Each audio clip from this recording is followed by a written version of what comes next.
सीमांचल न्याय यात्रा पर असदुद्दीन ओवैसी साहब निकले हैं और हमारे साथ मौजूद हैं। सर, अब बिहार को क्या पैगाम है सर? क्या असदुद्दीन ओवैसी साहब इस विधानसभा चुनाव में अकेले चुनाव लड़ रहे हैं? अब देखिए क्या होता है आगे, मगर अभी तो हम चुनाव की पूरी तैयारी कर चुके हैं, कर रहे हैं। और सीमांचल में हमारी 4 दिन की इंसाफ की रैली है और हम लोग निकल चुके हैं और हमको अच्छा आवाम से रिस्पांस मिल रहा है। लेकिन सर, सार्वजनिक तौर पर तेजस्वी यादव कह रहे हैं कि इतने दिन पार्लियामेंट में उनके साथी मिलते हैं आपसे, असदुद्दीन ओवैसी साहब से उनके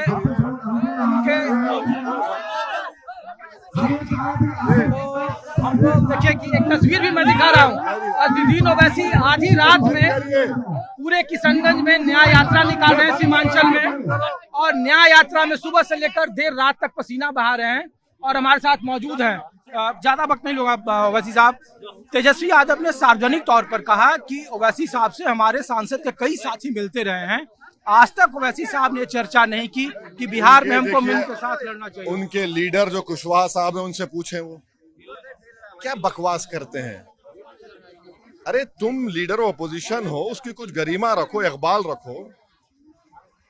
तुमको पार्टी जो मिली है ना, लालू प्रसाद यादव की बड़ी कुर्बानी और मेहनत के बाद मिली है। इस तरह की लूज स्टॉक करने के लिए तुमको मुकाम नहीं मिला है। खैर तुम्हारी पार्टी है, आपकी पार्टी जो करना है कर लो। 2 लेटर लालू जी को अख्तर उल ईमान साहब ने लिखा, इन्होंने कहा हमको नहीं मिला, उनको भी लिख दिया। कहा डराने आए? नहीं, कोई डराने आए। एक बात सुनिए, हम एक रिवायती फैमिली बैकग्राउंड से आते हैं और हमारे परिवार में अगर हमारे कोई बड़े आ जाते हैं सामने तो हम उनके फैसले को आखिरी फैसला मानते हैं।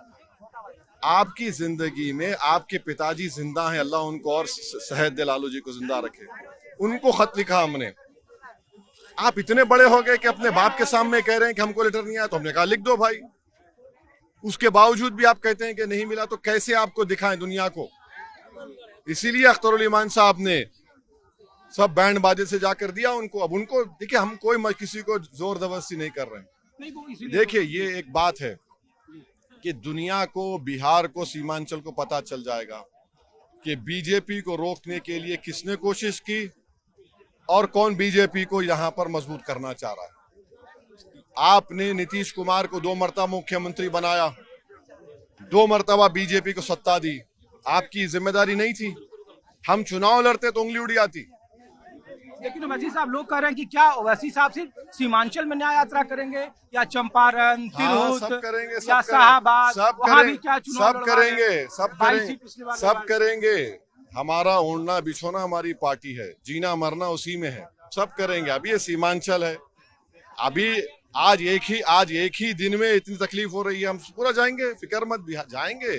लेकिन लोग कहते हैं कि जब आप अपने गृह राज्य में होते हैं तो वहाँ के मुख्यमंत्री से बड़ा अच्छे ताल्लुकात होते हैं। हाँ। लेकिन जब आप बिहार में आते हैं तो उन्हीं के समर्थित गठबंधन के खिलाफ जाते हैं और लोग ये कहते हैं सुनिए, वाइस प्रेसिडेंट का इलेक्शन हुआ, किसको वोट दिया हमने?